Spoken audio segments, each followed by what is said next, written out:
Sometimes losing everything is the only way to find what you truly need. When Eli Turner's wife died and his job disappeared, he faced every parent's worst nightmare, having nowhere safe to take his 7-year-old son. The old cabin looked like a place where hope goes to die. Broken windows, rotting wood, and strange symbols carved into the beams made it feel more like a horror movie than a home. But little Milo found something buried under the floorboards that first night. When the old music box played its haunting melody, everything changed. They heard whispers in the walls and footsteps overhead. Eli's first instinct was to grab his son and run. But sometimes the voices calling from the darkness aren't the ones we should fear. What if those sounds weren't something to harm them, but heal them? Before we jump back in, tell us where you're tuning in from, and if this story touches you, make sure you're subscribed because tomorrow I've saved something extra special for you. The drive to the cabin had taken 4 hours through winding mountain roads that seemed to lead nowhere good. Eli Turner gripped the steering wheel of his 15-year-old Honda, watching the fuel gauge hover dangerously close to empty. In the passenger seat, 7-year-old Milo clutched his worn teddy bear and stared out at the towering pines that blocked most of the afternoon sun. "Are we almost there, Daddy?" Milo's voice was small, tired from the long journey and the upheaval of the past 2 months. "Almost, buddy." Eli's throat felt raw. He'd been saying that for the last hour, but the GPS had lost signal 20 miles back, and he was navigating by memory of a place he'd visited exactly once when he was 12. The Honda's engine coughed as they climbed another steep grade. Eli's hands trembled slightly on the wheel, not from the cold mountain air seeping through the cracked passenger window, but from the weight of how completely his life had collapsed. 6 months ago, he'd been a project manager at a construction company, married to Sarah, living in their modest but comfortable home in Denver. They'd been planning Milo's 8th birthday party, talking about maybe taking a family vacation to Disney World. Then came the phone call at 2:47 in the morning. Sarah's car had hit black ice on her way home from her night shift at the hospital. The other driver walked away. Sarah didn't. The funeral expenses had eaten through their small savings. Without Sarah's income, Eli couldn't keep up with the mortgage payments. Then his company downsized, and his position was eliminated. The unemployment benefits weren't enough. The house went into foreclosure. Friends offered couches and spare rooms, but Eli couldn't bring himself to accept charity, not when he had nothing to offer in return except his broken spirit and a grieving child. That's when the lawyer's letter arrived. Eleanor Turner, his estranged mother, had died and left him property in the Colorado mountains. Eli had barely spoken to Eleanor since he turned 18. She'd abandoned him when he was 5, leaving him with his father, who'd struggled with drinking and depression, until his death when Eli was 22. Eleanor had sent birthday cards irregularly, called on holidays when she remembered, but she'd never been a real presence in his life. The cabin was all he had left. "Look, Daddy."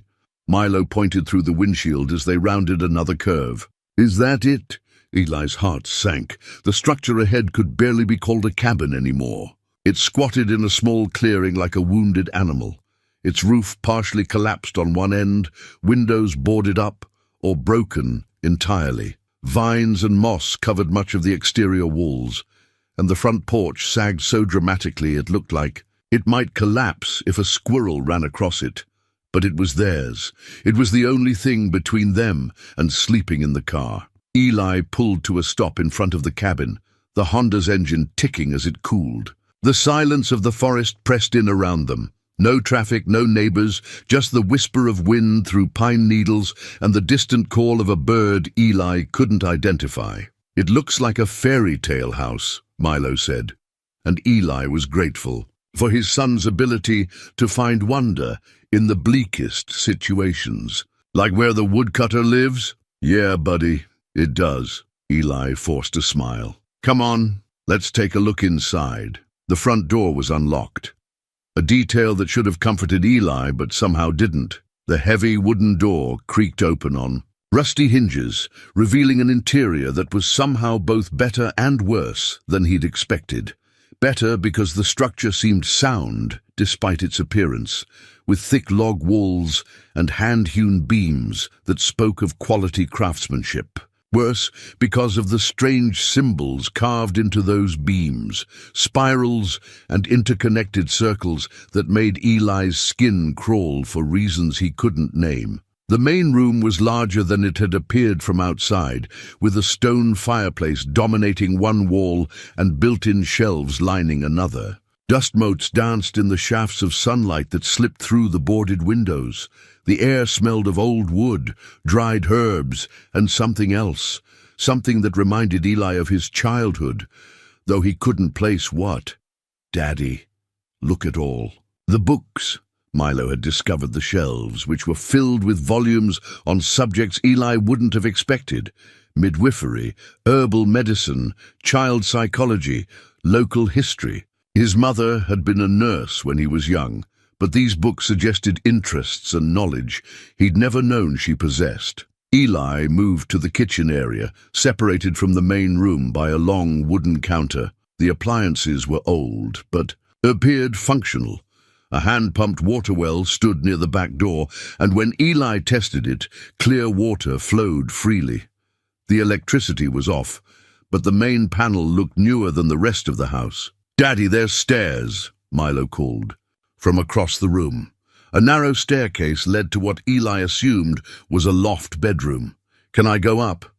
"Stay where I can see you," Eli said, following his son up the creaky steps. The loft was cozy, with sloped ceilings and a single window that overlooked the clearing. 2 beds sat on opposite sides of the room, one clearly meant for an adult, the other child-sized. On the nightstand, beside the smaller bed, sat a collection of carved wooden animals and a few children's books that looked well-read but carefully maintained. Eli's chest tightened. Had Eleanor been expecting them? Had she somehow known that someday he'd arrive here with a child who needed a place to sleep? "This bed is just my size." Milo bounced on the mattress, which was old but seemed comfortable. "Did Grandma Eleanor know I was coming?" "I don't know, buddy." Eli sat heavily on the larger bed, exhaustion settling into his bones. "I don't know much about what she knew." They spent the rest of the daylight hours making the cabin habitable. Eli managed to get the electricity working. The previous month's bill had been paid, another mystery, and tested the plumbing. Most of it functioned, though the hot water heater would need attention. They had flashlights and battery-powered lanterns from their emergency kit, along with enough canned food to last a few days. As darkness fell, they ate a simple dinner of soup and crackers by lamplight. Milo seemed to be adapting to their new reality with the resilience that children possessed, but Eli could see the worry in his son's eyes when he thought his father wasn't looking. "Tell me about Grandma Eleanor," Milo said, as Eli tucked him into the small bed upstairs. Eli hesitated. What could he say about a woman who'd been a stranger to him? She was a nurse. She helped people who were sick. Was she nice? "I think so. I hope so." Eli smoothed the blanket around his son's shoulders. "Get some sleep, buddy. Tomorrow we'll explore more." But sleep didn't come easily for Eli. He lay in the larger bed, staring at the sloped ceiling and listening to the unfamiliar sounds of the forest. An owl called somewhere in the darkness. Small creatures rustled through the undergrowth outside. The cabin itself seemed to settle and breathe around them, wood creaking as the temperature dropped. It was around midnight when Milo found the music box. Eli had just begun to drift off when he heard his son's feet on the wooden floor. "Daddy," Milo whispered, "there's something under my bed." Eli sat up, instantly alert. "What kind of something?" "A loose board. There's a space underneath, and something's inside." Against his better judgment, Eli followed his son to the smaller bed. Sure enough, one of the floorboards was slightly raised, as if it had been recently disturbed. When Eli lifted it, his flashlight beam revealed a small cavity containing what appeared to be a wooden music box, ornately carved with the same spiral symbols they'd seen throughout the cabin. "Can we open it?" Milo's eyes were wide with curiosity. Eli lifted the music box from its hiding place. It was heavier than he'd expected, crafted from a dark wood that felt warm to the touch. A small key protruded from the side, and when Eli turned it, the mechanism engaged with a series of soft clicks. The melody that emerged was hauntingly beautiful, a lullaby Eli didn't recognize, but that seemed familiar somehow, as if he'd heard it in dreams. The tune was simple but profound, played on what sounded like tiny silver bells that chimed in perfect harmony. As the music filled the loft, the temperature in the room seemed to drop several degrees. Eli's breath began to mist, and he noticed that Milo had gone very still, listening with an intensity that seemed beyond his years. That's when they heard the whispers. At first, Eli thought it was just the wind through the eaves, but as he listened more carefully, he could make out what sounded like voices, soft, distant, but unmistakably human. They seemed to come from within the walls themselves, a gentle murmuring that rose and fell with the music box's melody. Then came the footsteps. Slow, deliberate steps crossed the ceiling above them, though Eli knew there was nothing above the loft but roof. The footsteps paused directly overhead, and for a moment the whispers grew clearer, though Eli still couldn't make out words. "Daddy," Milo whispered, moving closer to Eli's side. "Who's walking up there?" Eli's protective instincts flared. He closed the music box, cutting off the melody abruptly. The whispers faded, and the footsteps stopped. The temperature began to return to normal, but Eli's heart continued to race.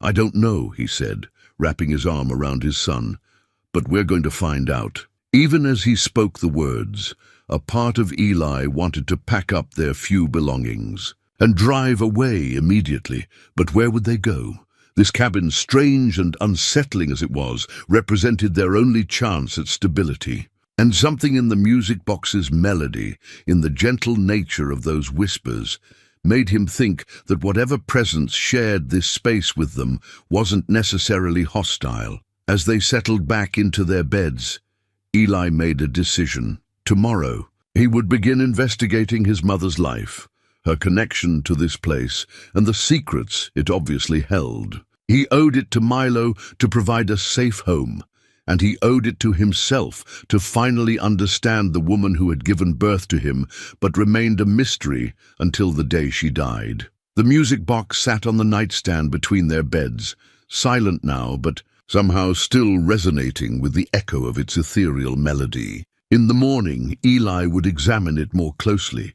Tonight, he would listen to the settling sounds of their new home and try to distinguish between the natural creaking of old wood and something more purposeful moving through the darkness. But as exhaustion finally claimed him, Eli found himself strangely comforted by the thought that they might not be alone in the cabin after all. For the first time in months, that didn't feel like something to fear.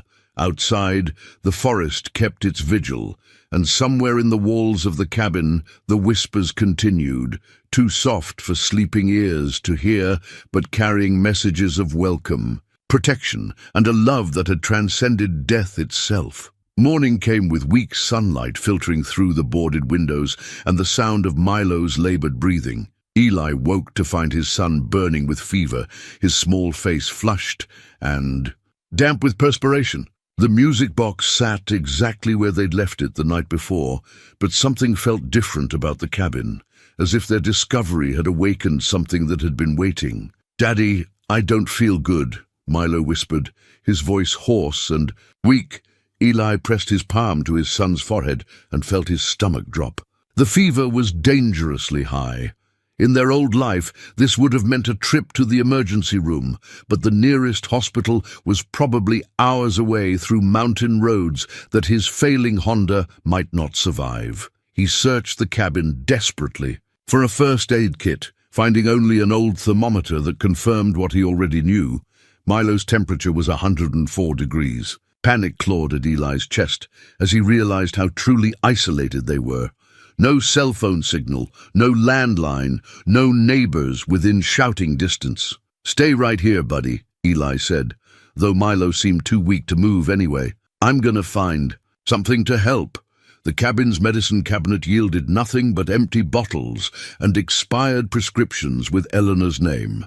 Eli ransacked the kitchen cabinets, the living room shelves, anywhere that might contain something useful. His search grew increasingly frantic as Milo's condition seemed to worsen by the hour. It was then, as he pulled books from the shelf in desperation, that several leather-bound journals tumbled to the floor. The pages fell open to reveal Eleanor's. Careful handwriting, filled with notes about herbal remedies, fever treatments, and emergency medical procedures. But it was the margin notes that made Eli's hands shake as he read them. Detailed instructions for treating childhood illnesses using plants and herbs found in the surrounding forest. As if guided by an unseen hand, Eli's eyes fell on a specific entry: willow bark tea for reducing fever in children. Harvest from the large willow by the stream, 1/4 mile north of the cabin. Steep in boiling water for 15 minutes. Add honey if available. Eli looked up from the journal, his rational mind warring with desperation. There was no way Eleanor could have known Milo would get sick. No way she could have left these instructions specifically for this moment. Yet the coincidence felt too perfect, too timely to ignore. The whispers started again as Eli stood there, journal in hand. This time they seemed more urgent, more directive. They led him to the kitchen, where he discovered a small wooden box tucked behind the flour canister. Inside, wrapped in oiled cloth, was a collection of dried herbs and roots, each labeled in Eleanor's precise handwriting. Among them was willow bark, freshly dried and perfectly preserved. The whispers guided him through the preparation: how much water to boil, how long to steep the bark, when to add the honey he found in a jar marked with last month's date. As Eli worked, he felt a presence beside him, gentle hands guiding his movements, a voice too soft to hear, but somehow perfectly clear in its instruction. When he brought the tea to Milo, his son was shivering despite the fever, caught between burning heat and bone-deep cold. "I need you to drink this," Eli said, supporting Milo's head as he sipped the bitter brew. "It tastes funny," Milo managed between small sips. "I know, buddy, but it's going to help." As the morning progressed, something extraordinary happened. Milo's fever began to break. The flush left his cheeks, his breathing eased, and by noon he was sitting up and asking for food. Eli watched this transformation with a mixture of relief and growing wonder. The willow bark tea had worked, but there was something more, something that transcended simple herbal medicine. While Milo napped in the afternoon, recovering his strength, Eli explored the cabin more systematically. Behind a loose board in the kitchen wall, he discovered what appeared to be Eleanor's private collection: journals, letters, and wrapped objects that spoke of a life far more complex than he'd ever imagined. One wrapped bundle contained a carved wooden doll, about the size of Eli's hand, crafted with extraordinary detail and care. The doll's face was serene, almost protective, and symbols were carved into its dress that matched those throughout the cabin. A note in Eleanor's handwriting was tied around the doll's waist: "For protection and comfort in times of fear. Made for Sarah Henley's daughter, 1987. Eli stared at the note, trying to process what he was reading. Eleanor had made protective dolls for children. Children whose names she remembered, whose safety she'd cared about enough to craft something by hand. How many children had she helped? How many families had she touched with her quiet acts of a kindness? As he continued reading Eleanor's journals, a picture emerged of a woman who had dedicated her life to helping those whom society had forgotten. The entries spoke of difficult births attended in the middle of the night, of children who needed protection from abusive homes, of families too poor to afford proper medical care. Eleanor had been their lifeline, their secret guardian, working outside the established medical system to serve those who had nowhere else to turn. She saved them, Eli murmured to himself, understanding beginning to dawn. She gave up everything to save them. The revelation hit him like a physical blow. Eleanor hadn't abandoned him out of selfishness or lack of love. She'd sacrificed her relationship with her own son to protect dozens of other children who had no one else. The weight of that sacrifice, the loneliness she must have endured, brought tears to Eli's eyes for the first time since Sarah's funeral. When Milo woke that evening, fully recovered and hungry, he found the carved doll sitting on his nightstand. "Where did this come from?" he asked, picking it up with the careful reverence children reserve for truly special objects. "I think your grandmother left it for you," Eli said, realizing as he spoke that it might actually be true. "She made it to keep children safe." Milo examined the doll closely, turning it over in his small hands.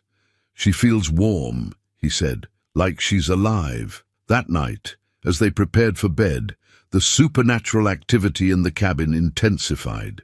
The whispers were clearer now, and Eli could swear he heard his name being called softly from different rooms.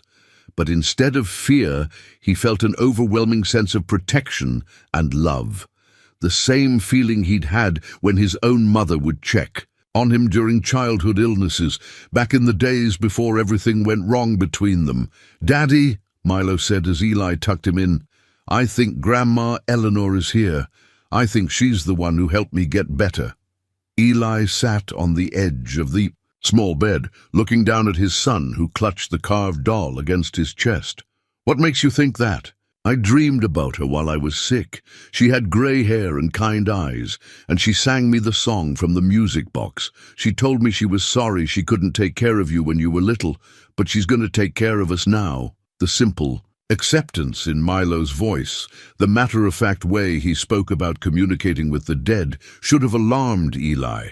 Instead, it brought him a peace he hadn't felt in months. If Eleanor's spirit truly was present in this place, if she was offering them protection and guidance, then perhaps they had found something more valuable than mere shelter. They had found family. As Eli prepared for sleep, he spoke aloud to the empty cabin for the first time. "Thank you, Mom, for the tea, for helping Milo, for saving all those children." His voice caught slightly. "I'm sorry I never understood what you were doing. I'm sorry I never forgave you." The response came as a gentle warmth that filled the room, a sense of forgiveness and love that wrapped around father and son like a blanket. Outside, the wind picked up, causing the old cabin to creak and settle, but the sounds no longer seemed ominous. They sounded like home. The carved doll kept watch from Milo's nightstand, its serene face catching the moonlight that slipped through the window.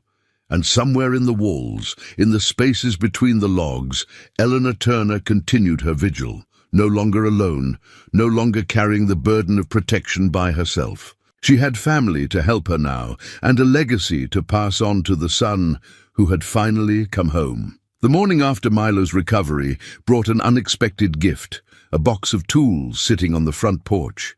Eli found them when he stepped outside to assess what repairs the cabin needed most urgently.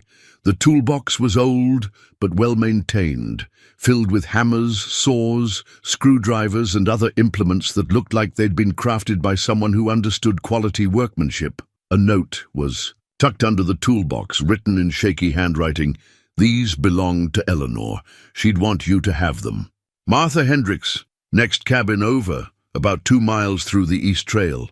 Eli looked toward the east where a barely visible path wound through the pine trees. The idea that they had a neighbor, someone who had known Eleanor, filled him with both relief and curiosity. But first, he wanted to make their home more livable, as he began working on the most pressing repairs, replacing broken window boards, fixing the sagging front porch step, clearing debris from the roof. Milo explored the cabin with the fearless enthusiasm of childhood. It was his son's sharp eyes that spotted the anomaly in the living room floor. "Daddy, this board sounds different," Milo said, jumping on a section of hardwood that produced a hollow thump instead of the solid sound of the surrounding planks. Eli knelt beside his son and ran his hands over the wood. Sure enough, one section felt slightly raised, and when he worked the tip of a screwdriver around its edges, the board lifted to reveal another hidden compartment. this one much larger than where they'd found the music box. Inside was a metal filing box, protected from moisture by oiled cloth. When Eli opened it, his breath caught in his throat. The box contained dozens of birth certificates, all signed by Eleanor Turner as attending midwife. The dates spanned nearly 30 years, from the 1970s through the early 2000s. But these weren't ordinary births. As Eli read through the documents, he noticed patterns that made his chest tighten with emotion. Many of the mothers were listed with only first names or obvious aliases. The addresses were often simply rural delivery or temporary residence. Some certificates had notes attached in Eleanor's handwriting. Mother age 14, family rejected her. Baby born to woman fleeing domestic violence. Parents undocumented, afraid to use hospital. Eleanor had been delivering babies for people who couldn't access traditional medical care.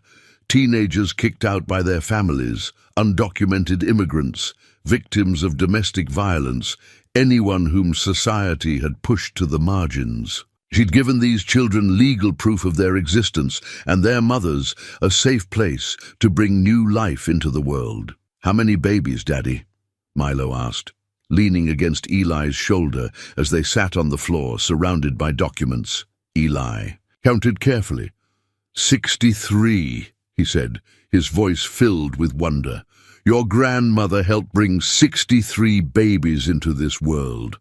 Among the birth certificates were letters, dozens of them, grateful parents updating Eleanor on their children's progress, sending photographs, thanking her for saving their lives. One letter from 1989 included a school picture of a little boy with a missing front tooth and a huge smile.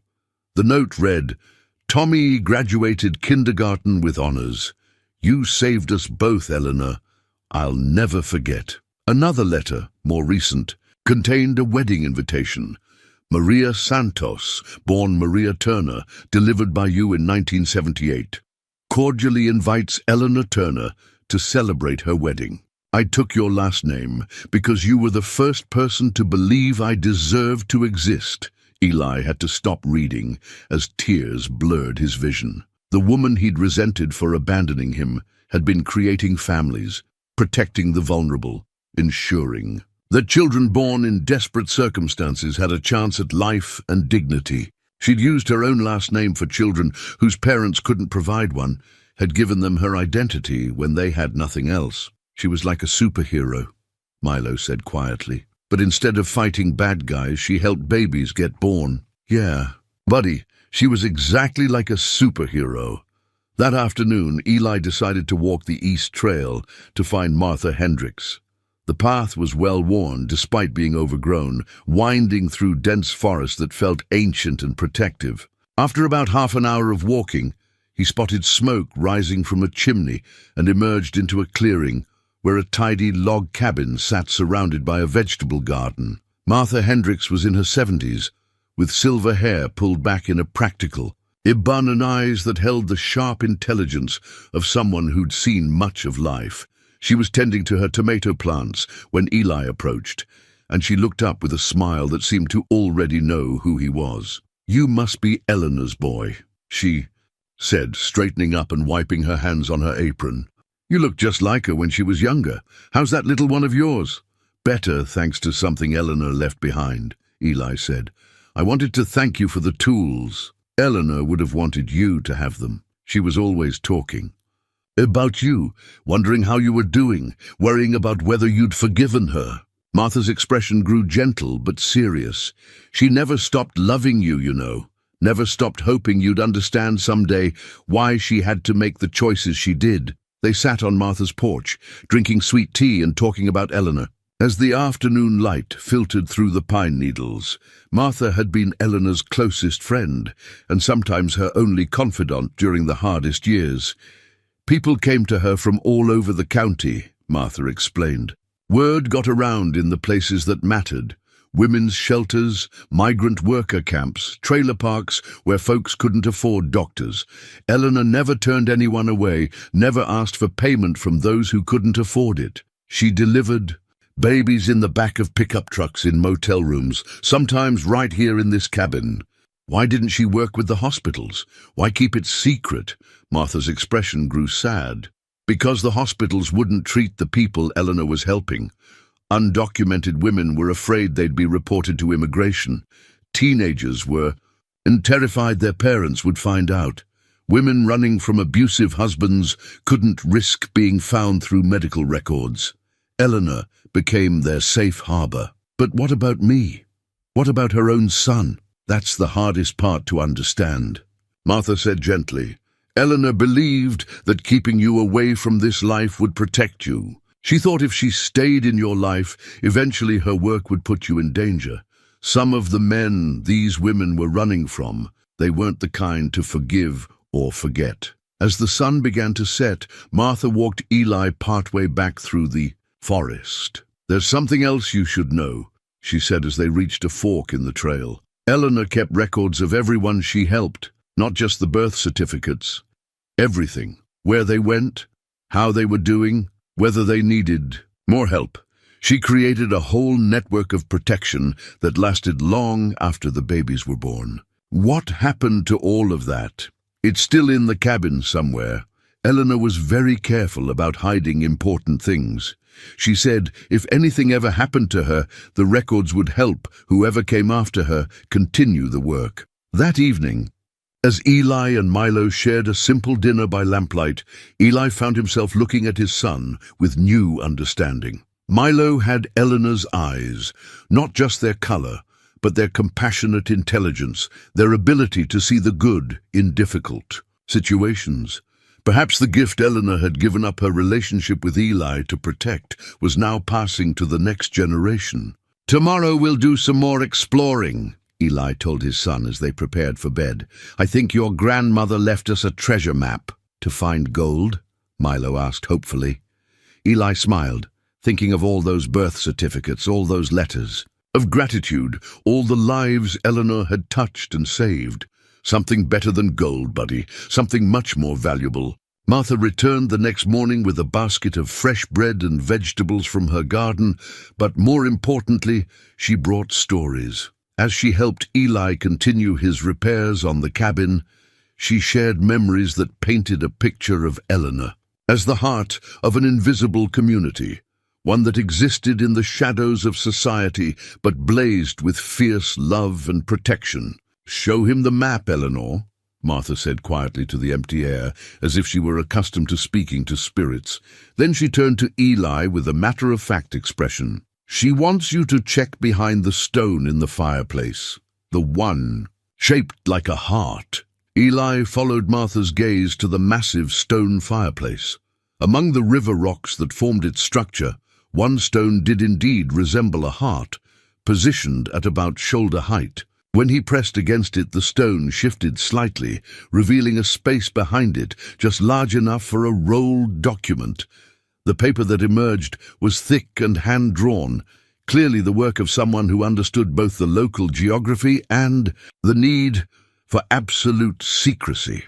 It was a detailed map of the surrounding mountains, marked with symbols that meant nothing to Eli but seemed to tell a complete story. Small houses were marked with various signs, some with crosses, others with stars, a few with what looked like hands reaching toward each other. Safe houses, Martha explained, pointing to the symbols. Eleanor helped establish a whole network of families willing to take in women and children who needed to disappear for a while. The crosses mark houses where religious families would help, no questions asked. The stars are homes where they could get medical care. The hands, those were the most special ones. What did the hands mean? Forever families, people who were willing to adopt children whose mothers couldn't keep them or take in women who needed permanent sanctuary. Eleanor didn't just deliver babies and send people on their way. She created a whole invisible railroad of compassion. As they studied the map together, Milo made another discovery. Exploring the area under the staircase while the adults talked, he found a section of wall that sounded hollow when tapped. Working together, they managed to pry away the boards to reveal a narrow tunnel that extended back into darkness. I think it goes under the cabin, Milo said, his voice echoing slightly as he peered into the passage. Martha nodded knowingly. Eleanor was always prepared for the worst. She said if dangerous people ever came looking for the women and children she'd helped, there needed to be a way to get them to safety quickly. Eli fetched flashlights, and together they explored the tunnel system Eleanor had secretly constructed beneath her cabin. The main passage led to 3 different exits, one emerging near the stream about 100 yards behind the cabin, another coming out in a grove of thick pine trees to the south, and the third ending in what appeared to be a natural cave system that connected to an underground network extending for miles through the mountains. Along the tunnel walls, carved into the wooden support beams, were names and dates. Some were followed by simple messages. Jenny and baby Michael safe. Rosa found good family. Thank you for saving us. But the most moving discovery came in a widened section of the tunnel that served as an emergency shelter, hidden in waterproof. Containers were supplies that could sustain several people for weeks. Food, water, medical supplies, and clothing in various sizes. Among these practical items, Eli found small toys and comfort objects, stuffed animals, picture books, even a few music boxes like the one Milo had discovered upstairs. She thought of everything, Eli murmured, his respect for his mother growing with each revelation. In one container, wrapped in oiled cloth, they found more journals. These ones documenting not just the births Eleanor had attended, but the ongoing lives of the children she'd helped bring into the world. She'd maintained contact with many of the families for years, sometimes decades. The entries read like updates on an extended family scattered across the country. Tommy Henley, born 1978, graduated from college with a degree in social work. He's helping other at-risk youth in Denver. Maria Santos, born 1982, became a nurse. She says she wants to help people the way someone once helped her. Baby Jane Doe, born 1985, was adopted by the Morrison family. They sent pictures. She's learning to play piano. Eli realized that Eleanor had created something far beyond what he'd initially understood. She hadn't just been a midwife working outside the system.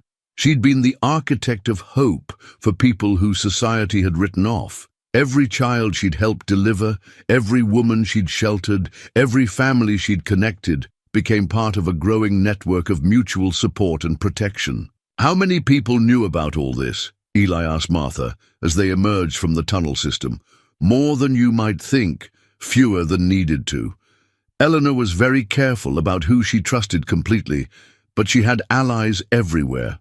Doctors who would treat her patients without asking for documentation, lawyers who would help with adoptions, even a few police officers who would look the other way when women needed to disappear from dangerous situations. That afternoon, Martha helped Eli understand the practical aspects of what Eleanor had built. The seemingly random collection of books on the cabin shelves weren't random at all. They were a complete library of knowledge needed to help vulnerable families. Legal guides, medical references, child development resources, even basic financial literacy materials. She taught herself everything she needed to know, Martha explained. Eleanor only had a high school education when she started, but by the end, she knew more about emergency medicine than most doctors, more about family law than most lawyers, and more about human nature than most psychologists. As evening approached, Milo made one more discovery that took everyone's breath away. Playing in the main room while the adults cooked dinner, he found a loose stone in the fireplace hearth. When it shifted, it revealed a small space containing something wrapped in soft leather. Inside was a collection of tiny items that told their own story. A first tooth saved from a child Eleanor had helped deliver. A hospital bracelet from a mother who'd made it safely through a difficult birth. A small drawing labeled "For Midwife Eleanor" from Amy, age 6. Each item represented a life touched, a family helped, a child given a chance at a better future. But the most precious item was a small photograph, faded with age, showing Eleanor holding a baby. On the back, in her careful handwriting, was written, "Eli Turner, 3 days old. My greatest joy and my hardest sacrifice. Eli stared at the photograph, seeing his own face looking back at him from across the years. In Eleanor's expression, he finally understood what Martha had been trying to tell him. His mother's face radiated love, pure, unconditional, fierce love, but also a sadness so deep it seemed to reach into her soul. "She kept your picture with all the other children she'd saved," Martha said gently, "because in her mind, giving you up to protect you was the same as saving your life." That night, as Eli tucked Milo into the small bed, his son asked the question that had been forming all day. "Daddy, are we going to help people like Grandma Eleanor did?" Eli looked around the cabin that was beginning to feel like home, thought about the network of support Eleanor had built, the lives she'd touched, the legacy she'd left behind. "I don't know if we can do what she did, buddy. She was pretty extraordinary. But we could try, right? We could at least try." Outside, the wind picked up, and the cabin settled around them with sounds that no longer seemed strange or frightening. They sounded like approval, like encouragement, like a gentle hand on the shoulder, saying, yes, you could try. You could at least try. 3 weeks into their new life at the cabin, Eli discovered Eleanor's medical bag tucked behind a loose stone in the root cellar. The leather satchel was worn smooth from years of use, its brass buckles tarnished with age but still functional. Inside, organized with the precision of someone whose work meant life and death, were instruments and supplies that spoke of decades of emergency medical care delivered in the most challenging circumstances. The bag contained more than medical tools. It held Eleanor's accumulated knowledge. Tucked into various pockets were handwritten notes on everything from treating breech births to recognizing the signs of domestic abuse in pregnant women. Small bottles held tinctures and dried herbs, each labeled with instructions for use and warnings about proper dosage. A worn notebook contained sketches of medicinal plants with detailed notes about where to find them and how to prepare them. She was like a frontier doctor, Eli mused, examining a set of forceps that had obviously been used countless times. But she was working on the frontiers of society instead of geography. Martha, who had become their daily visitor and informal guide to Eleanor's legacy, nodded as she helped Eli inventory the bag's contents. She used to say that there were always going to be people who fell through the cracks of the official system. Someone had to catch them. It was that same afternoon when the first test of Eleanor's legacy arrived in the form of a desperate knock on the cabin door. Eli opened it to find a young woman, probably in her early 20s, holding a toddler who was burning with fever and struggling to breathe. The woman's clothes were wrinkled and stained, her face etched with exhaustion and fear. "Are you Eleanor?" she asked breathlessly. "Please, I need Eleanor. My baby is sick and I don't know where else to go." Eli's heart clenched as he recognized the desperation in her voice, the same desperation he'd felt when Milo had been sick. "Eleanor was my mother. She passed away. But please, come in. Let me help."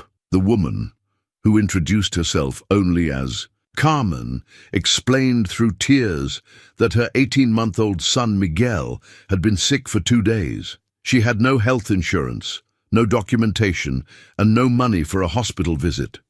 Someone at a migrant worker camp had told her that Eleanor Turner would help anyone who needed it, no questions asked. "I drove all night to get here," Carmen said, as Eli examined the fevering child. "I didn't know she was gone."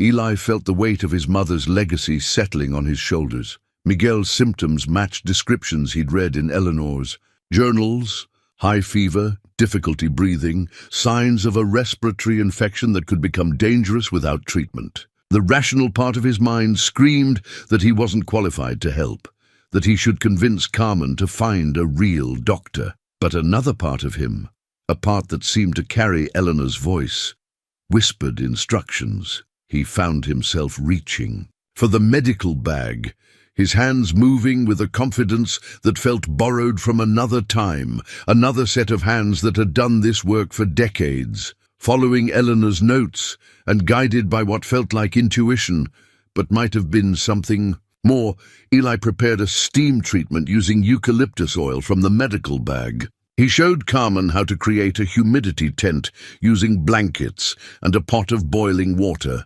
how to position Miguel to help him breathe easier. As they worked together through the evening, something remarkable happened. Miguel's breathing gradually eased. His fever began to break, and by midnight he was sleeping peacefully in his mother's arms. Carmen wept with relief and gratitude, pressing a worn $20 bill into Eli's hands despite his protests. "Eleanor would never let me pay nothing," she insisted. "She always said people needed to give something, even if it was just $1 or a prayer." After Carmen and Miguel left the next morning, with instructions for continued care and Eli's promise that they could return if needed, Martha found Eli sitting on the front porch, staring at the $20 bill. "Feels different when it's your hands doing the work, doesn't it?" she said gently. "I'm not a doctor, Martha. I'm not even a nurse. What if I'd made him sicker? What if you'd turned them away?" Martha interrupted. "What if that little boy had died because you were too afraid to try what Eleanor taught you?" That conversation was interrupted by the arrival of Deputy Sheriff Tom Bradley, a man in his 40s with kind eyes and a weathered face that suggested he'd seen more of life's hardships than its joys. He parked his patrol car in front of the cabin and approached with the careful demeanor of someone who wasn't sure what kind of reception he'd receive. "You must be Eleanor's son," he said, extending his hand to Eli. "Tom Bradley. I worked with your mother on a number of cases over the years."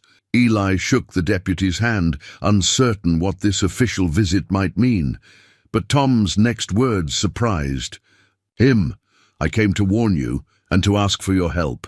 Tom glanced around, as if checking to make sure they weren't overheard. "We've got a situation developing that your mother would have been involved in, and I'm hoping you might be willing to continue her work." Tom explained that 3 children had gone missing from the area over the past month. Not runaways or custody disputes, but genuine disappearances that had the local law enforcement baffled. The missing children all came from vulnerable families, migrant workers, single mothers, people who lived on the margins of society and were often afraid to trust the authorities. "The pattern reminds me of a case from about 10 years ago," Tom said. "Eleanor helped us solve it then, and she helped us protect the children we rescued. I was hoping you might have access to her records from that time." Eli thought about the extensive files they'd found, the detailed maps, the network of safe houses. "What exactly are you thinking my mother's records might tell us?" Eleanor knew this community better than anyone. She knew which families were at risk, which children might be targeted, and she had contacts everywhere, people who would tell her things they'd never tell a cop. If someone is targeting vulnerable children in this area, Eleanor would have documented the signs. That evening, as Eli searched through Eleanor's files with new purpose, he began to understand another dimension of his mother's work. She hadn't just helped deliver babies and sheltered vulnerable women. She'd been an unofficial guardian for an entire invisible community. Her records contained notes about children who were at risk, families who needed watching, and individuals who had triggered her protective instincts. In a file marked "Concerns Children," Eli found detailed documentation that made his blood run cold. Eleanor had been tracking suspicious activity around vulnerable families for years, noting patterns that suggested organized predatory behavior. Names, dates, locations, all meticulously documented with the precision of someone who understood. The children's lives might depend on the accuracy of her observations. She was building a case, Eli realized, showing the files to Martha. She was documenting evidence of someone who was targeting children from families who couldn't go to the police. Martha's face grew grim as she read Eleanor's notes. "She never told me it was this systematic. She said she was worried about some of the children, but I thought she meant general abuse or neglect, not someone hunting them," Eli finished. As they studied Eleanor's files deeper into the night, With Milo sleeping peacefully upstairs, Eli felt the full weight of his mother's legacy settling onto his shoulders. She hadn't just been a midwife and healer, she'd been a guardian, a protector, a one-woman early warning system for an entire vulnerable community. And now someone was hunting children again, targeting the same kind of families Eleanor had spent her life protecting. The question was whether Eli could step into his mother's role quickly enough to prevent more children from disappearing. Outside, the wind through the pine trees sounded like whispers of urgency, and Eli could swear he felt Eleanor's presence more strongly than ever, not comforting now, but demanding. There was work to be done, children to protect, and time was running out. The medical bag sat open on the table beside Eleanor's files, instruments gleaming in the lamplight. Eli understood now that healing and protecting were the same calling, and that both required the courage to act, even when you weren't sure you were qualified for the task at hand.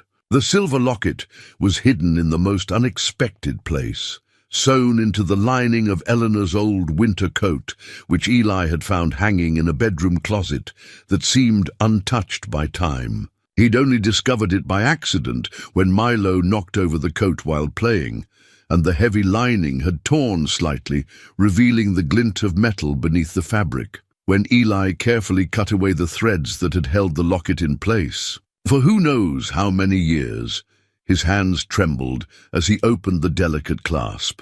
Inside were two photographs, tiny and carefully preserved. The first showed a young woman with dark hair and gentle eyes, holding a baby. The second was unmistakably a picture of Eli as a small child, maybe 3 years old, smiling at the camera with the unconscious joy of childhood. But it was the third discovery that brought tears to his eyes. Tucked behind the photographs was a folded piece of tissue paper, and wrapped inside were dozens of additional tiny pictures. Each one showed a different child, and on the back of each photo was written a name, a birth date, and the word saved. Eleanor had carried every child she'd helped bring into the world close to her heart, literally. The locket wasn't just jewelry, it was a portable shrine to all the lives she'd touched, all the children she'd protected, all the families she'd helped create or preserve. "Daddy, why are you crying?" Milo asked, settling beside Eli on the bed where they'd spread out all the tiny photographs. "Because your grandmother loved us all so much," Eli said, his voice thick with emotion. "Look at this, buddy. Every single child she helped, she kept their pictures with her always." As they examined the photographs together, Eli began to understand the true scope of Eleanor's sacrifice. She'd carried the weight of dozens of families' secrets, had held herself responsible for the safety and well-being of children scattered across the country. The loneliness she must have felt, the constant worry about whether those she'd helped were safe and thriving. That afternoon, Deputy Bradley returned with news that made Eli's growing understanding of his mother's work feel urgently relevant. Another child had gone missing, 5-year-old Rosa Martinez, whose mother worked at one of the fruit farms about 20 miles east of the cabin. "The mother, Isabella, is undocumented," Tom explained as they sat around Eleanor's kitchen table, surrounded by her files and maps. "She's terrified to make too much noise about Rosa's disappearance because she's afraid of being deported. But one of the other workers contacted me through a church group that knew Eleanor. Eli studied Eleanor's notes about the Martinez family. She'd helped deliver Rosa 5 years earlier and had maintained periodic contact with Isabella, noting concerns about the child's father, who had a history of violence and substance abuse. Eleanor was worried about this family," Eli said, pointing to entries from the past 2 years. "Look at this." She documented several instances where she thought Rosa might be in danger from her father or his associates. Martha, who had become their unofficial partner in interpreting Eleanor's legacy, leaned over Eli's shoulder to read the notes. "She was building a case here too. Look at these dates.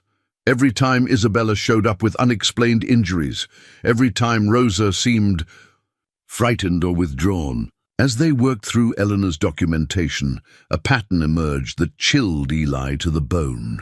All three of the missing children came from families Eleanor had been monitoring for signs of abuse or exploitation. Someone who knew about Eleanor's network, who understood which families were most vulnerable and least likely to seek help from official authorities, was targeting children who had been under her protection. Whoever is doing this knows Eleanor's work intimately, Eli realized.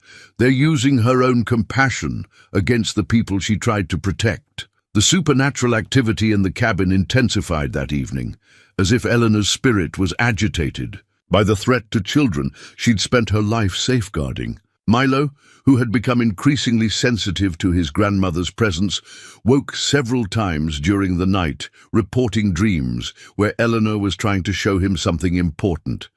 "She keeps pointing to the fireplace," Milo told Eli the next morning.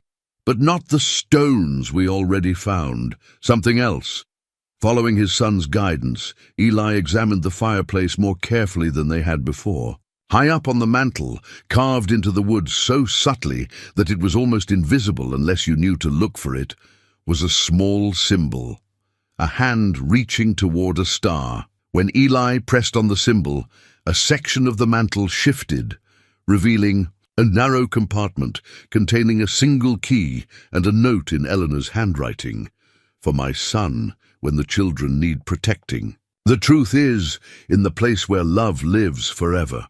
The key was old and ornate, clearly designed for something more significant than a simple door or chest. The cryptic message offered no obvious clues, but Martha's eyes widened with recognition. When she saw it, "The place where love lives forever," she repeated. Eleanor used to say that about the cemetery. She visited there every week to tend the graves of children who hadn't made it, babies who were born too sick or too early for even her skills to save. The mountain cemetery was a 20-minute walk through the forest, following a path that was marked on Eleanor's maps but nearly invisible from disuse. When they arrived, Eli was struck by how well-maintained it appeared, despite its remote location. Someone had been tending the graves, keeping the weeds cleared and the markers clean. Eleanor's key opened a small stone mausoleum at the center of the cemetery, and inside they found Eleanor's most carefully guarded secrets, file cabinets lined, the walls containing documentation that went far beyond her midwifery work. These files detailed a sophisticated network of child protection that had operated in the shadows of official agencies for decades. Eleanor had been documenting not just individual cases of abuse or neglect, but organized criminal activity that targeted vulnerable children.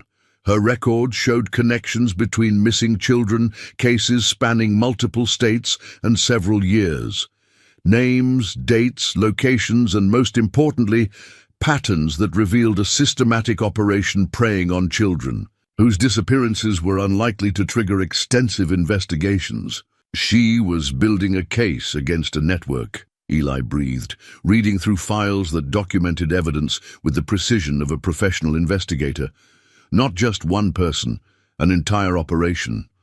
Among the most recent files was a folder labeled Current Threat Assessment. Inside, Eleanor had documented her growing suspicions about someone operating in their immediate area, someone who had gained access to information about the families she'd helped over the years. The last entry, dated just 2 weeks before Eleanor's death, was a single line that made Eli's blood run cold. "He knows. I think he's been watching the cabin. If something happens to me, protect the children. Trust no one in authority positions who claims to want to help." As they absorbed the implications of Eleanor's final warning, the pieces began to fall into place in Eli's mind. Someone with access to official information, someone who could identify vulnerable families and predict which children would be easiest targets. Someone who might even have been pretending to work with Eleanor while actually using her network for their own evil purposes. The locket felt heavier in Eli's pocket as he realized that Eleanor's death might not have been the natural passing he'd assumed. She'd been investigating something dangerous, had discovered a threat to the children she'd spent her life protecting, and had been silenced before she could expose the truth. Now it was up to Eli to finish what his mother had started, to protect the children she died trying to save, and to ensure that her sacrifice hadn't been in vain. The blackmail letters were hidden in the last place Eli would have thought to look, taped to the underside of Eleanor's rocking chair, the one piece of furniture that had seemed purely sentimental rather than functional. He discovered them by accident when the chair began to wobble and he turned it over to check the legs for damage. The envelope was thick and yellow with age, and when Eli opened it, his hands shook as he read the dates on the letters inside. They spanned the final 6 months of Eleanor's life, growing increasingly threatening as the weeks progressed. The first letter was almost polite in its menace. "Eleanor, you've done wonderful work helping unfortunate children find homes. I think it's time we discussed how that work might be expanded to serve those who have supported you over the years. There are people willing to pay very well for the right kind of assistance." The second letter, dated 3 weeks later, was more direct. "Your refusal to cooperate is disappointing. You seem to have forgotten that many of your past clients have secrets that could be exposed. Undocumented status, false identities, custody violations, so many ways their lives could become complicated if the right authorities were notified." By the final letter, sent just days before Eleanor's death, the writer had dropped all pretense. "You cannot protect them all, Eleanor, and you cannot protect yourself. Stop interfering with business arrangements or face the consequences. The children will be placed with families who can afford to pay for them, with or without your cooperation." Eli's hands were shaking so badly he could barely hold the letters. The implications were staggering and horrifying. Someone had been using Eleanor's network of vulnerable families to identify children who could be abducted and sold. When she'd refused to cooperate and had instead begun investigating the operation, she'd been murdered to silence her. "Martha!" he called, his voice cracking with emotion. "You need to see this." Martha read the letters in grim silence, her face growing paler with each page. When she finished, she sat heavily in Eleanor's chair and stared at the papers as if they might burst into flames. "She never told me," Martha whispered. "She was trying to protect me too, just like she protected everyone else." The signature on the letters was simply "a friend," but there was something about the handwriting that nagged at Eli's memory. He'd seen it recently, somewhere in the past few weeks since they'd arrived at the cabin. It was Milo who provided the crucial connection. Playing with the carved wooden doll while the adults talked in hushed, worried voices, he looked up suddenly with the clarity that children sometimes possess. "Daddy, that writing looks like the writing on the note that came with the tools." Eli's blood turned to ice as he retrieved the note that had been left with the toolbox on their first morning. The handwriting was identical, the same careful loops, the same distinctive way of crossing T's and dotting I's. "Martha," Eli said, his voice barely above a whisper, "who gave you those tools? Who told you to bring them to us?" Martha's face crumpled as she understood what Eli was realizing. "Deputy Bradley, he said Eleanor would have wanted you to have them, that he'd been keeping them safe since she died." The room seemed to spin around Eli as the pieces fell into place with sickening clarity. Deputy Tom Bradley, the man who'd seemed so concerned about the missing children, who'd claimed to have worked with Eleanor to solve similar cases, who'd known exactly which files to ask for and which patterns to look for. He hadn't been Eleanor's ally in protecting vulnerable children. He'd been the predator she'd discovered and died trying to expose. "He knows everything," Eli realized with growing horror. "Every family Eleanor helped, every child she protected, every safe house in her network. He's been using her own system to hunt them." Martha was crying now, understanding that her innocence had been used as a weapon against Eleanor's legacy. "He came to me after Eleanor died, said he was investigating suspicious circumstances around her death, asked me to watch for anyone who might come to the cabin. I thought he was trying to protect Eleanor's work." He was protecting his access to it, Eli said grimly, and now he knows we've found her records. The supernatural activity in the cabin exploded around them as if Eleanor's spirit was responding to the revelation of her murderer's identity. Windows rattled without wind, doors slammed open and shut, and the temperature dropped so suddenly that their breath began to mist. But instead of feeling frightening, the activity felt protective, like a guardian preparing for battle. Milo, who had become increasingly sensitive to his grandmother's presence, suddenly went very still. His eyes took on the distant look Eli had learned to recognize when his son was receiving some kind of spiritual communication. "Grandma Eleanor says, we have to get the children back tonight," Milo said in a voice that seemed older than his 7 years. "She says Deputy Bradley is moving them because he knows we found the letters. If we don't act now, they'll disappear forever." Eli wanted to argue with the idea of his 7-year-old son receiving tactical instructions from a ghost, but everything that had happened since they'd arrived at the cabin had defied rational explanation. And the urgency in Milo's voice, the precision of the information he was conveying, suggested that Eleanor's spirit was indeed guiding them with knowledge she'd died protecting. "Where?" Eli asked his son. "Where is he keeping them?" Milo closed. His eyes, his small face scrunched in concentration. "The old mining camp, the one on Grandma's map with the red X. She says there are tunnels there, places to hide children where nobody would think to look." Eli retrieved Eleanor's hand-drawn map and found the location Milo had described, an abandoned mining operation about 15 miles north of the cabin, marked with symbols that now took on sinister meaning. Eleanor hadn't just been mapping the area's geography.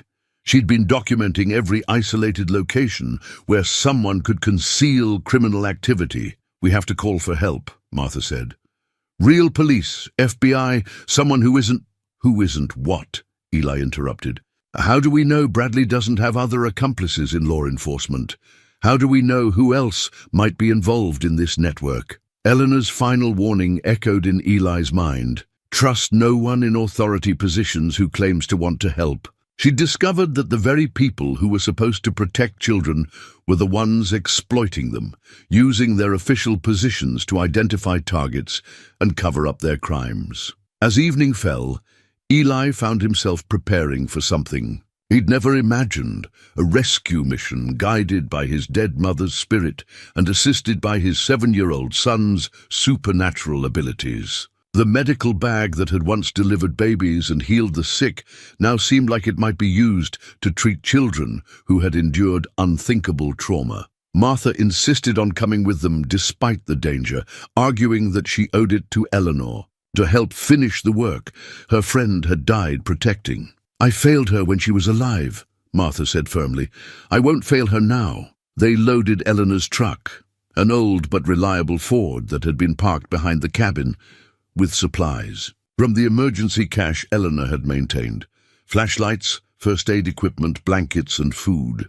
Eli also took something else from Eleanor's collection, a hunting rifle that he'd found in the mausoleum, along with a note indicating she'd learned to use it specifically to protect the children in her care.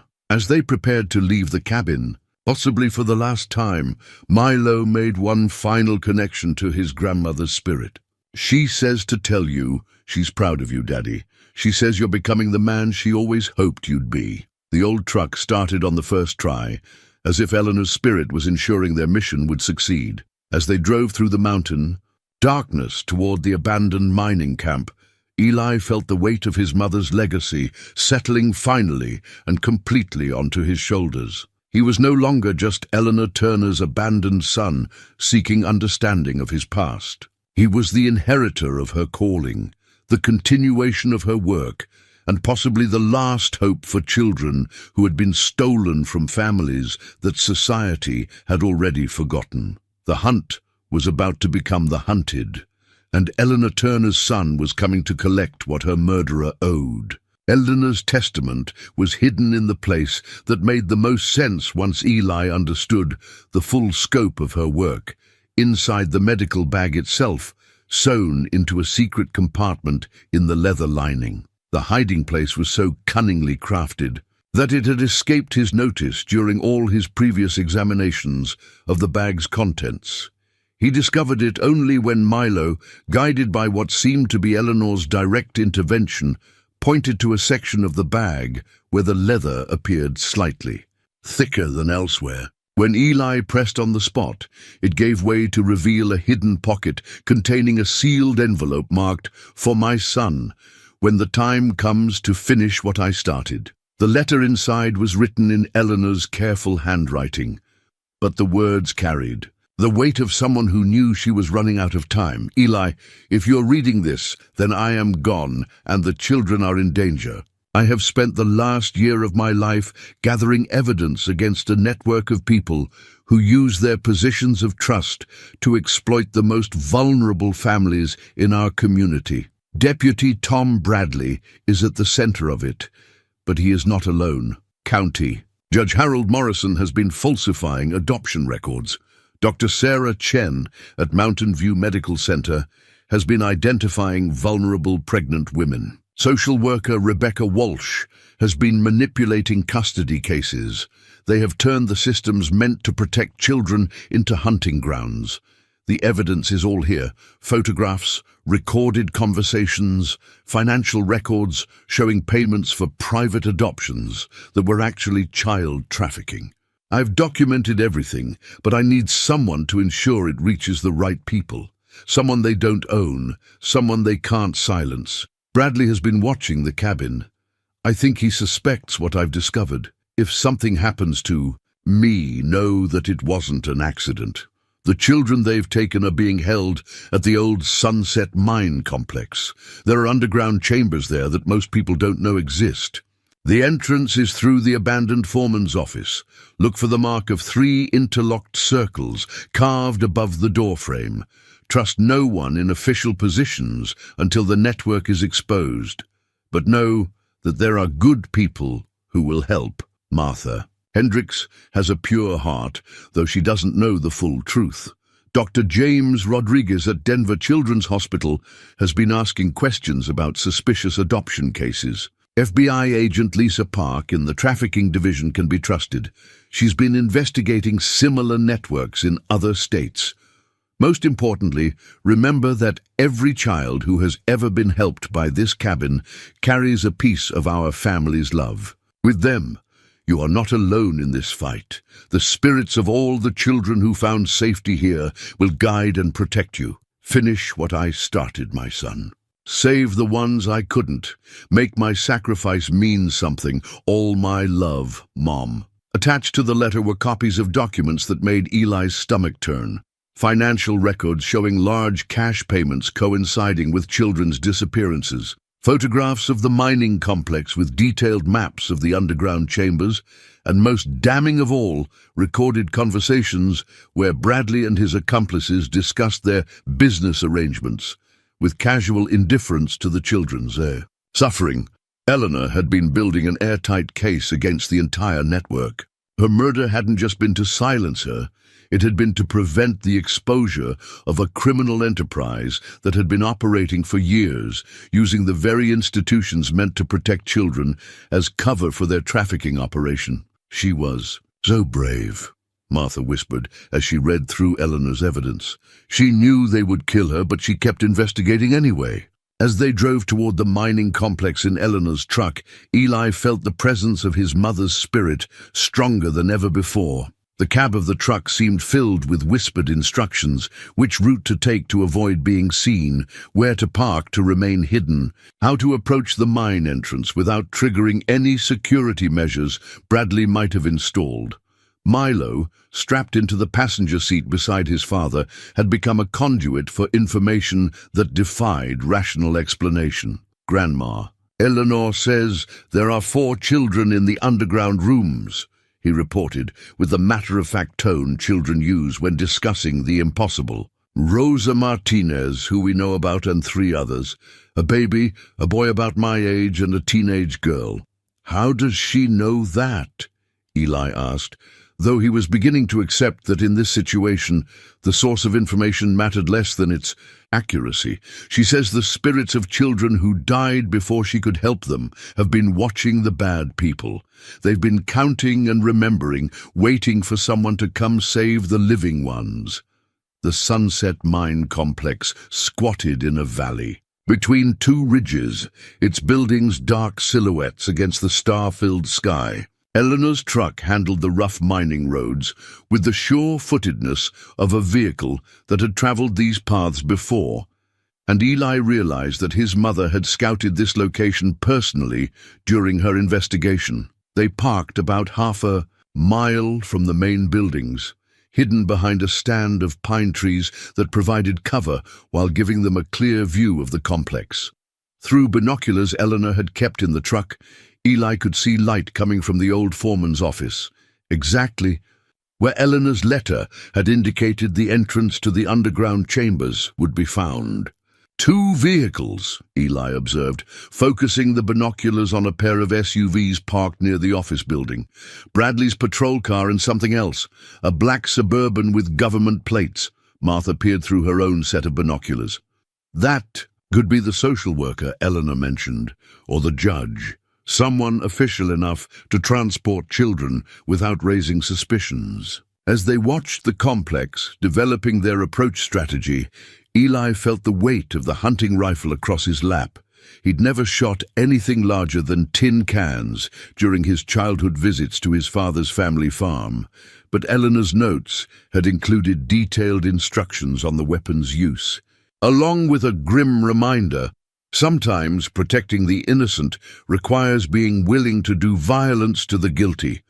The supernatural activity around them intensified as they prepared to move closer to the buildings. The temperature dropped noticeably, and Eli could swear he saw shapes moving at the edge of his vision, not threatening but protective. Eleanor wasn't the only spirit invested in the outcome of this night. "Milo, I need you to stay in the truck," Eli said, though he knew his son's connection to Eleanor might be crucial to the mission's success. "Grandma Eleanor says I have to come," Milo replied, with the stubborn certainty of a child who knows he's right. "She says the children are scared and they'll only trust someone who feels safe to them.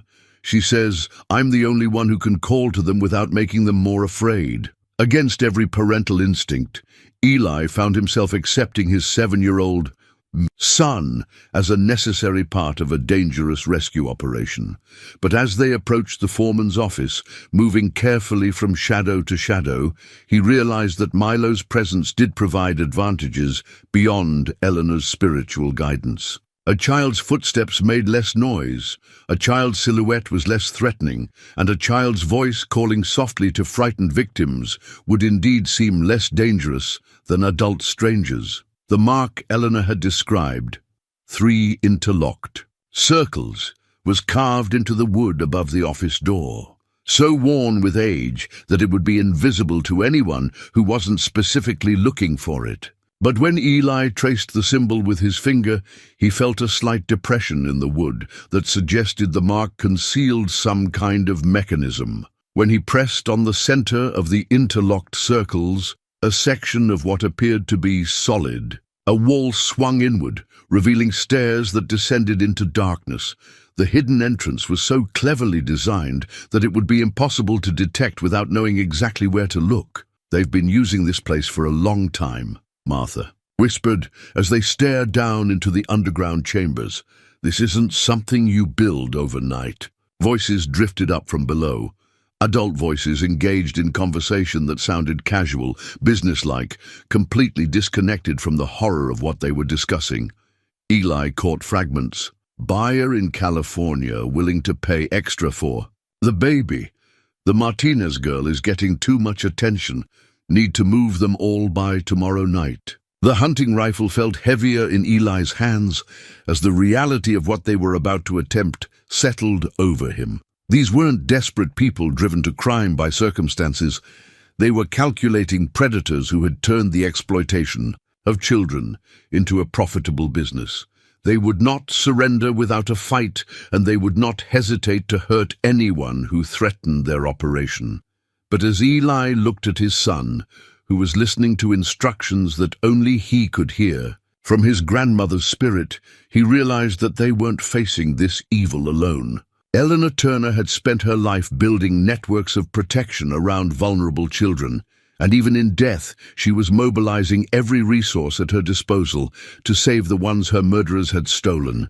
The spirits of all the children Eleanor had helped over the decades seemed to gather around them as they prepared to descend into the underground chambers. Eli could feel their presence, not as ghosts, but as a cloud of witnesses, a chorus of voices that had once called Eleanor's cabin home and were now demanding justice for the children who needed saving. "Stay close to me," Eli whispered to Milo as they began their descent.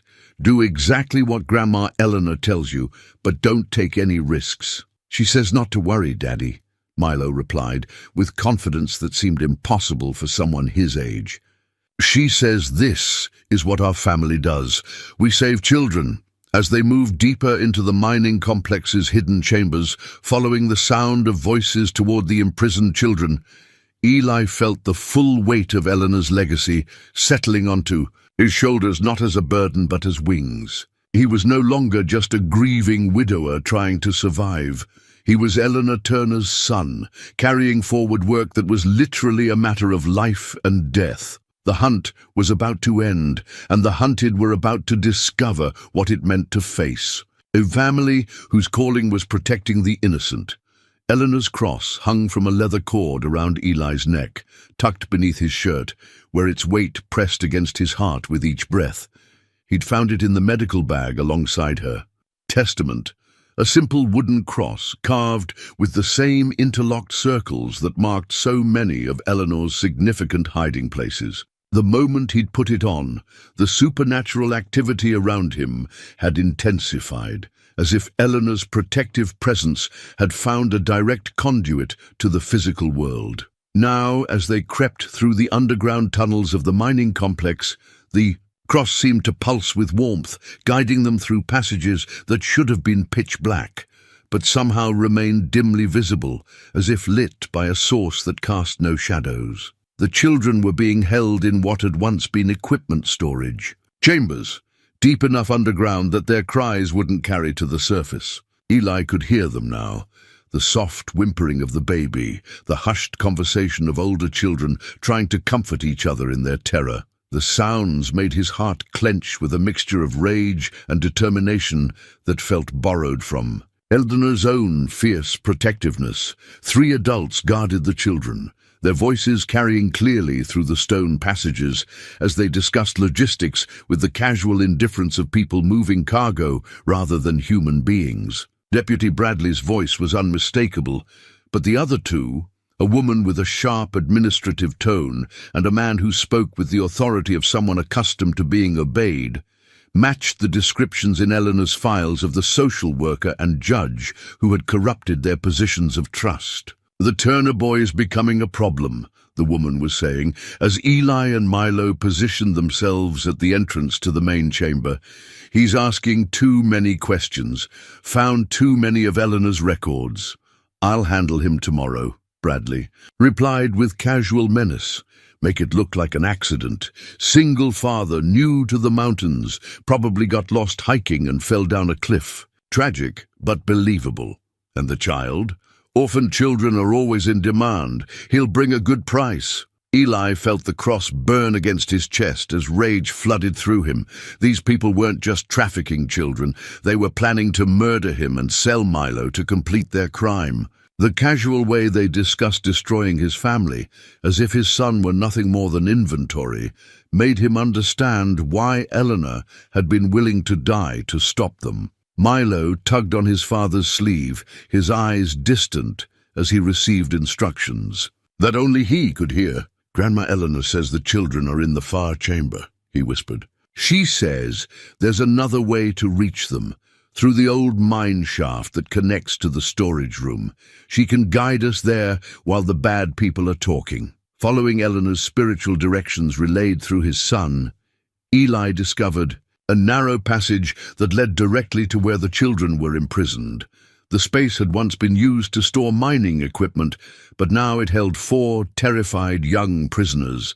Baby Miguel Santos, only 6 months old and crying weakly from hunger and distress. Rosa Martinez, the 5-year-old whose disappearance had first alerted Deputy Bradley to their investigation.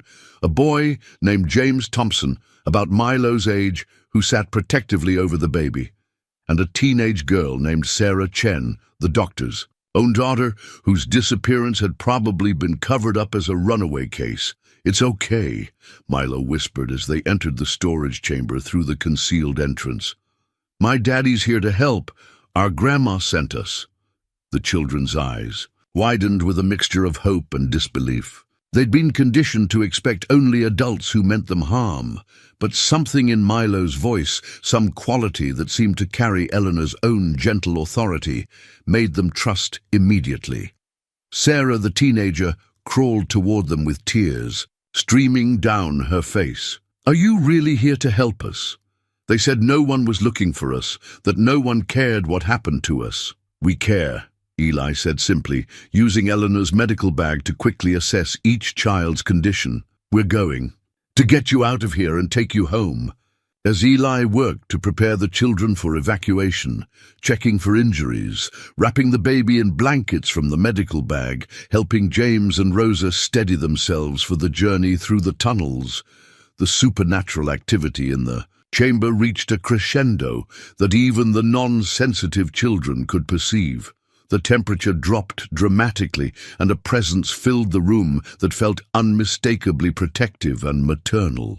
The children stopped crying, their fear replaced by wonder, as they sensed Eleanor's spirit surrounding them with the same love she'd given to dozens of children throughout her life. "She's here," Sarah whispered, staring at a corner of the chamber, where the air seemed to shimmer with invisible warmth. "The lady who helped my mom when I was born. She's here to take us home." But even as Eleanor's spirit mobilized to protect the children, the sound of approaching footsteps echoed through the tunnel system. Someone was coming to check on the prisoners, and their window of opportunity was closing rapidly. The rescue had begun, but the most dangerous part still lay ahead, getting 4 traumatized children through a maze of underground tunnels while avoiding 3 armed adults who would kill to protect their criminal enterprise. Eleanor's cross pulsed with warmth against Eli's chest as he lifted baby Miguel into his arms and prepared to lead the most important mission of his life. The community quilt had been Eleanor's most treasured possession, though Eli hadn't understood its significance when he'd first seen. It draped over the back of her rocking chair. Now, as Martha spread it across the ground outside the mining complex where they'd brought the rescued children to safety, its meaning became crystal clear. Each square of fabric told a story. Pieces cut from baby blankets Eleanor had provided, scraps of clothing from children she'd helped clothe, patches of material from wedding dresses worn by women she'd safely delivered as babies decades earlier. Quilt represented 30 years of lives touched, families protected, and children saved. It was Eleanor's network, made manifest in cloth and thread, a tangible reminder that her work had created connections that transcended death itself. "Every family she helped contributed a square," Martha explained, as she wrapped baby Miguel in the quilt's warmth. She sewed it together over the years, adding new pieces whenever she received updates about the children she'd delivered.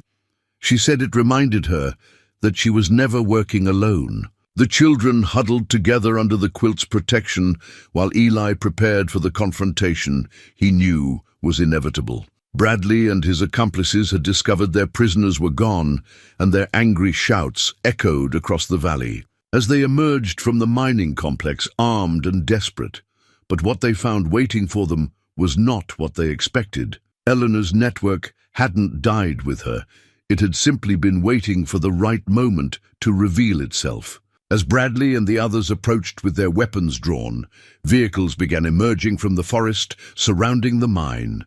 Trucks and cars, driven by people who had once been vulnerable children themselves, now grown into adults who owed their lives to Eleanor Turner's protection. Maria Santos stepped out of the lead vehicle, now a nurse at Denver Children's Hospital, her face set with the determination of someone protecting family. Behind her came Tommy Henley, the social worker whose own birth Eleanor had attended in secret. James Morrison, no relation to the corrupt judge, had become a federal prosecutor specializing in trafficking cases. A dozen others followed, men and women whose very existence was testament to Eleanor's life's work. "You killed our mother," Maria called out to Bradley, her voice carrying across the valley with the authority of someone who had found her strength through survival. "Now you're threatening our family." Bradley raised his weapon, but his hand was shaking. He'd expected to face one grieving man and a child, not an entire community of people who had spent their lives preparing for this moment. The social worker and judge who had been his accomplices began backing toward their vehicles, realizing that their positions of authority meant nothing here. "You can't prove anything," Bradley snarled, but his voice lacked conviction. "It's your word against a law enforcement officer's." "We don't need to prove anything in court," Tommy Henley replied, stepping forward with a recording device in his hand. "Eleanor taught us to document everything. We've been recording your operation for months, waiting for you to lead us to where you were keeping the children." As the adults faced off, something extraordinary happened. The rescued children, despite their trauma and fear, began to stand up. Sarah Chen walked toward the confrontation with the dignity of someone far older than her 16 years. James Thompson took baby Miguel from Martha's arms, holding him with the protective instincts Eleanor had fostered in all the children she'd touched. Even 5-year-old Rosa Martinez stepped out from behind the quilt, her small hand reaching for Milo's. "You who can't hurt children anymore?" Rosa said in a voice that seemed to carry the weight of every child Eleanor had ever protected. "Our family won't let you." The supernatural presence that had been building throughout the night reached its crescendo. The air around the mining complex began to shimmer with an energy that even the adults could see. Shapes moved at the edge. A vision. The spirits of children who hadn't survived, who had died before Eleanor could save them, but who had been waiting for justice. Bradley's weapon fell from his trembling hands as the temperature around him dropped to freezing. His accomplices found themselves unable to move, frozen not just by cold, but by the weight of every life they had destroyed, every family they had torn apart. Eleanor's spirit manifested more clearly than ever before, visible not just to Milo, but to everyone present. She stood among the children she had spent her life protecting, her hand resting on Eli's shoulder, her presence radiating the fierce love that had driven her to sacrifice everything for the vulnerable. "It's finished," she said, and though her voice was barely a whisper, it carried to every person in the valley. "The children are safe. The network is exposed. The work continues." FBI agent Lisa Park emerged from one of the vehicles. The contact Eleanor had trusted, who had been investigating the trafficking network from the federal level. With her came evidence collected over months of surveillance, testimony from victims across multiple states, financial records that would destroy the entire criminal enterprise. Bradley and his accomplices were taken into custody without further resistance. Their fight gone in the face of overwhelming evidence and the supernatural justice that had been building since Eleanor's death. As dawn broke over the mountains, the rescued children sat wrapped in Eleanor's community quilt, surrounded by adults who understood their trauma because they had survived it themselves. The network Eleanor had built to protect the vulnerable had evolved into something even more powerful, a family bound not by blood, but by shared purpose and mutual protection. Eli looked down at his son, who was teaching the other children how to feel Eleanor's presence, how to hear her gentle guidance, even though she was no longer physically present. The legacy was passing to a new generation, and the work that had begun with one woman's determination to protect the innocent would continue through the children she had saved and the children they would save in turn. 6 months after the night, at Sunset Mine, Eli stood on the front porch of the cabin, holding a document that would have seemed impossible when he first arrived at this place.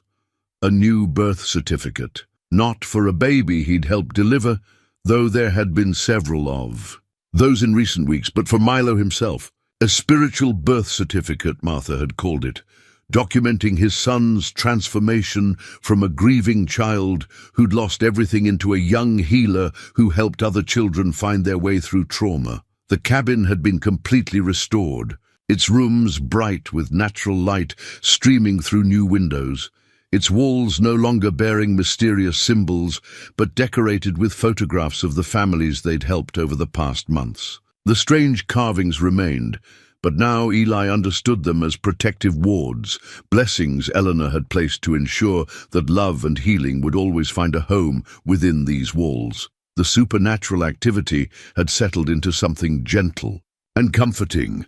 Eleanor's presence was still strong, but no longer urgent or desperate. She manifested now in small kindnesses, tea that brewed itself perfectly when someone needed comfort, tools that appeared exactly where they were needed, blankets that seemed to wrap themselves around frightened children with maternal warmth. Dr. Maria Santos, the nurse who had once been delivered by Eleanor as an undocumented baby, had established a satellite clinic in the cabin's expanded main room. Twice a week, she drove up from Denver to provide medical care for families who couldn't access traditional health care. The irony wasn't lost on anyone that Eleanor's own son was now part of a network providing the same services she'd offered in secret for 30 years. "We had 3 new families this week," Eli told Martha as she arrived for their daily coffee and planning session. "A teenage mother who's afraid her parents will disown her, a woman fleeing domestic violence with her 2 children, and an elderly man whose grandson is struggling with addiction and needs somewhere safe to detox."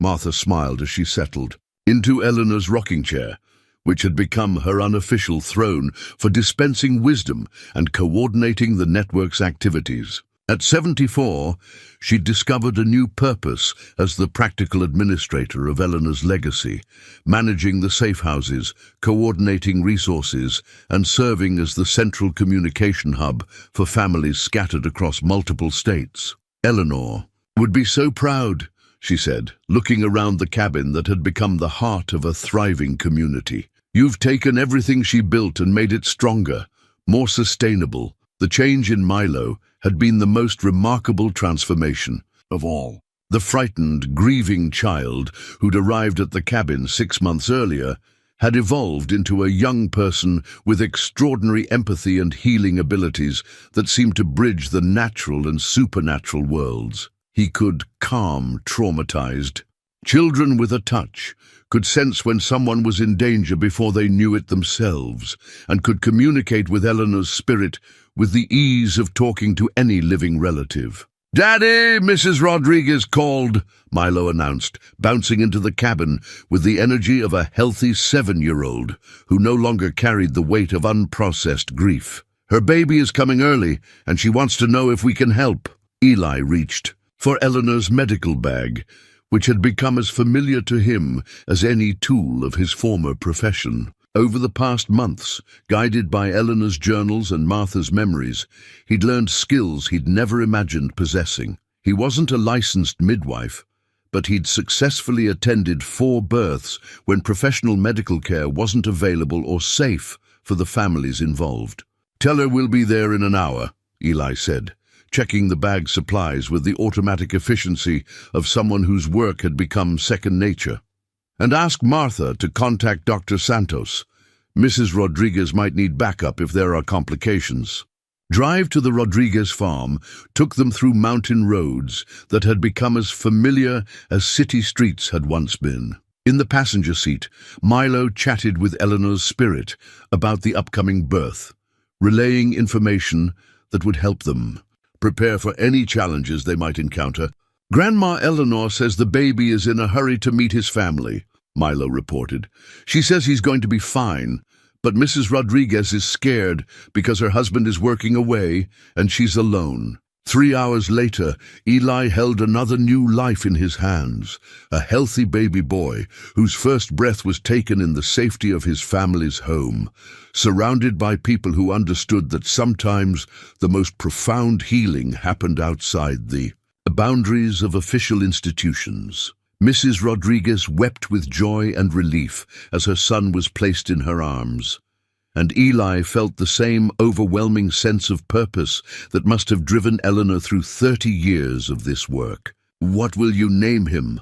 Martha asked as she helped clean up the birthing area and prepared the family for the baby's first days. "Eduardo," Mrs. Rodriguez replied without hesitation. "Eduardo Turner Rodriguez, in honor of the woman whose son saved our lives." As they drove home through the mountain darkness, Eli reflected on how completely his understanding of family, purpose, and legacy had transformed. 6 months ago, he'd been a man who had lost everything: wife, job, home, hope.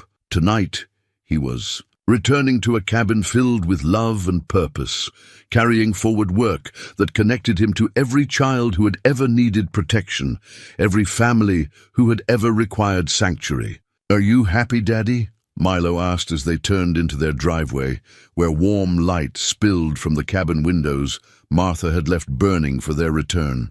Eli considered the question as he looked at his son, no longer the broken child who'd clutched a teddy bear while their old life crumbled, but a young person who'd found his calling in healing others' pain. "I think I'm something better than happy, buddy. I think I'm home." Inside the cabin, Eleanor's presence wrapped around them like a blessing as they prepared for sleep. The music box sat on Milo's nightstand, silent now, but still radiating the love that had first welcomed them to this place.